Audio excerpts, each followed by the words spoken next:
We all know the technique for individual peace, transcendental meditation, and individual peace is the basis for world peace.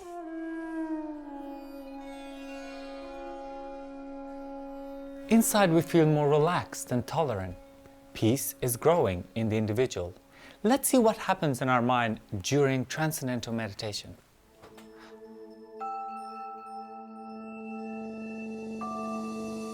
Here we see the prefrontal cortex and amygdala. The prefrontal cortex is becoming more active. It is the control panel for higher functioning. At the same time, the amygdala is becoming less active. It is the fear center which governs the fight or flight response. In the peace of transcending, higher judgment begins to predominate over stress reactions. So, meditators develop a more balanced brain functioning. They show less stress and higher moral behavior. Mind and body become peaceful.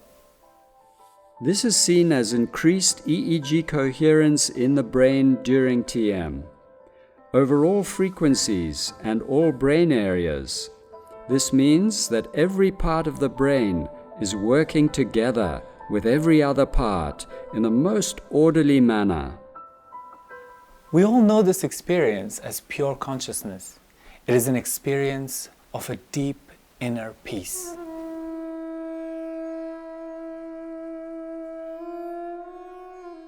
This is the formula for creating peace on an individual level. But does it imply that everybody has to meditate if we want peace on a larger scale? A single brain in harmony is the unit of a peaceful society and a peaceful world. For the forest to be green, all the trees must be green. This seems logical, but how can we teach 7 billion people to meditate? In 1975, scientists discovered something remarkable. When just 1% of a population learns TM, negative trends decrease and positive trends increase. The statistics were unmistakable. Crime, sickness, and accident rates went down. The economy, stock market, and number of patents applied for increased.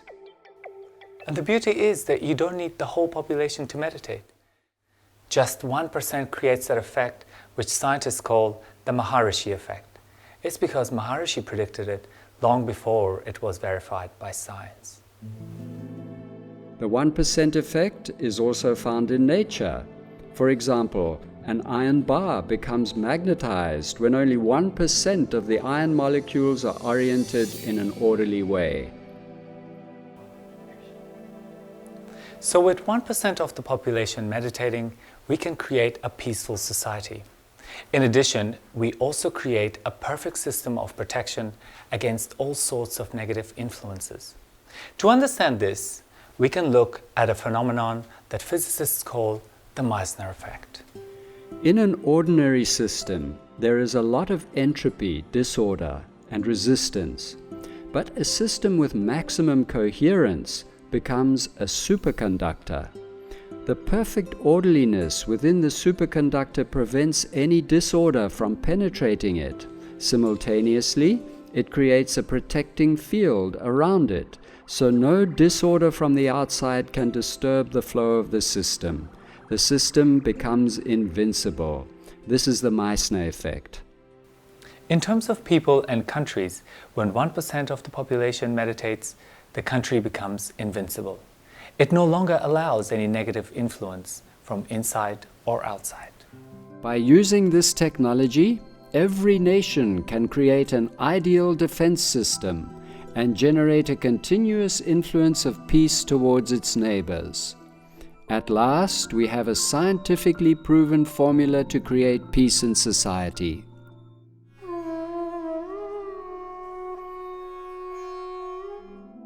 Let's take a country, for example Belgium, with a population of 10 million people.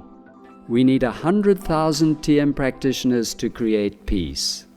So there's still a long way to go. But in 1976, Maharishi introduced the TM City program, and that changed everything. With the TM City program, the square root of 1% of a population is enough to create the same effect if they are gathered in one place. So, a group of 317 siddhas in one place has the same effect as 100,000 meditators. In the physics of sound, this effect is known as constructive interference. When three sound waves with an identical frequency are combined, the power or intensity increases quadratically. The resulting wave is 9 times more powerful. This extended Maharishi effect at last gives us a practical solution for world peace. We only need the square root of 1% of the world's population, which works out to be just 9,000 peace experts.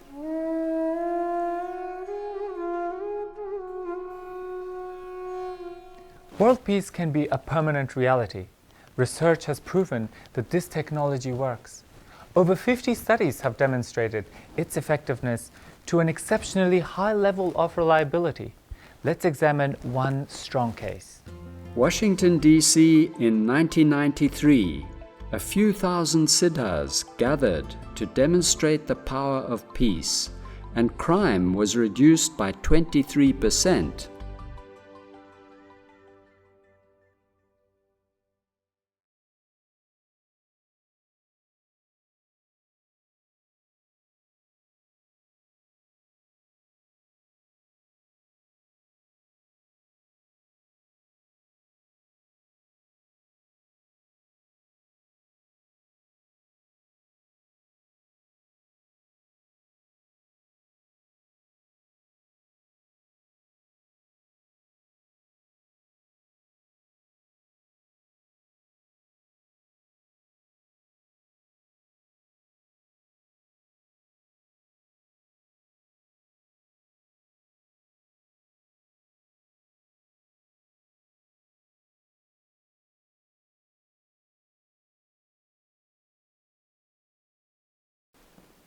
Even better, modern science can explain the underlying mechanics. But even in ancient times, this knowledge was available. Maharishi Patanjali states in the Yoga Sutras, "In the vicinity of yoga, hostile tendencies are eliminated." So how do we bring together a group of 9,000 for world peace? Maharishi created a group of Vedic Pandits and a beautiful campus in the center point of India to accomplish this ultimate goal.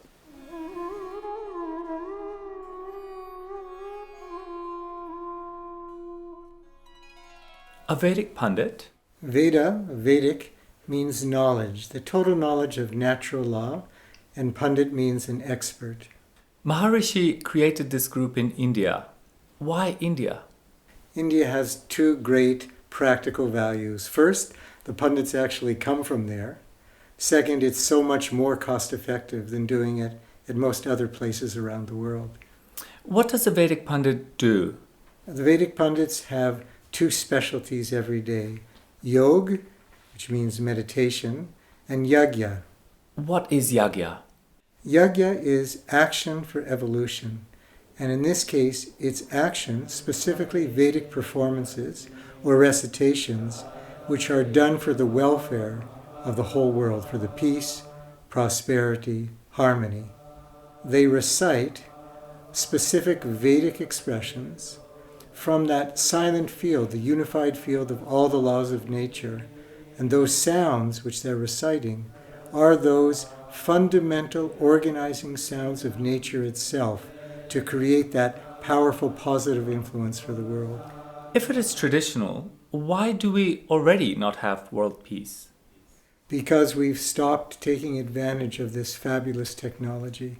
If we enliven it again, we're going to have peace for the world. So can we do a specific yagya for world peace? We have to do specific yagyas for world peace. We're doing one now, Ati Rujabhishek, 1,331 Maharishi Vedic Pandits at the Brahmastan, or center point of India. And what we want to do, we want to have 3 times that group every day doing this Ati Rujabhishek. What is the ultimate goal? Really what we want to do is have the effect. The world needs it, we can do it, which is peace, harmony for the world. To do that, our goal in terms of Pandit numbers we want to have now 9,000 Vedic Pundits at the Brahmastan of India. Thank you, Dr. Kaplan. Thank you. Yogic flying and yagyas are the only thing that will effectively uphold world consciousness on an eternal level of invincibility.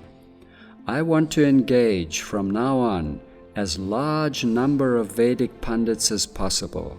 But I have to be careful that once I engage them, the funds will be there to continue to support them. Maharishi.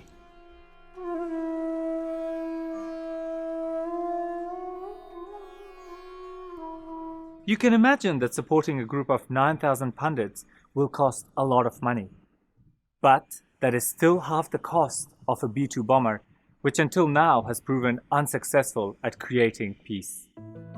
To give you an idea of the costs, supporting one Pundit costs $250 a month, including housing.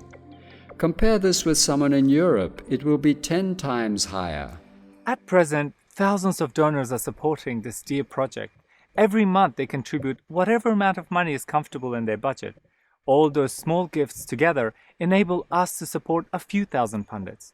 But we need 9,000 for a more powerful effect. So your contribution would be welcome and would bring us closer to our goal.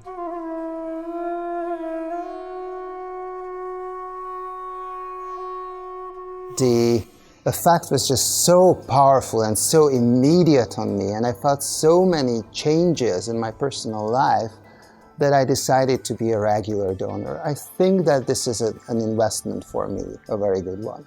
But then unexpected benefits occurred. I'm luckily a person that anyway enjoys quite some support of nature, but this has increased in a tremendous way, which I did not expect. To me, giving is an important part of receiving, and there's really no better way for me, or I think for anyone else for that matter, to give than to the Pundits.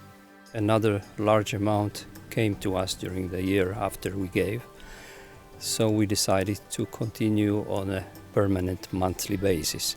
But once I started donating for this project, I had great support of nature, and my dream was just to be working for peace for the world. And actually, this dream became true, and I'm just working for peace. Well, for me, the Global Peace Initiative is creating peace for every individual on Earth through peace. And that is something I can trust, because it's the most direct way to live permanently in a happy world. I can feel a huge amount of bliss and peace being created by the Pundits. So I believe if we have a lot more Pundits, we can create peace throughout the land, and the world will become a better place. Now, we live in a country, I'm from South Africa, which can be very smooth and very rough. But the rough things, they only happen when we're not having national yagyas. You can see it. If it can actually create world peace, then donating to that is greater than anything else you could donate to. I always get a great sense of satisfaction in the knowledge that my small contribution is making a big difference in the world, and there's nothing greater than that. This is the overall experience of most of the sponsors. It gives a real boost to their personal evolution. So try it yourself. Start with an amount that seems comfortable to you and see what happens. But one thing, please do it on a monthly basis. This creates stability for probably one of the most important projects of mankind. And it brings you lasting blessings of all the laws of nature.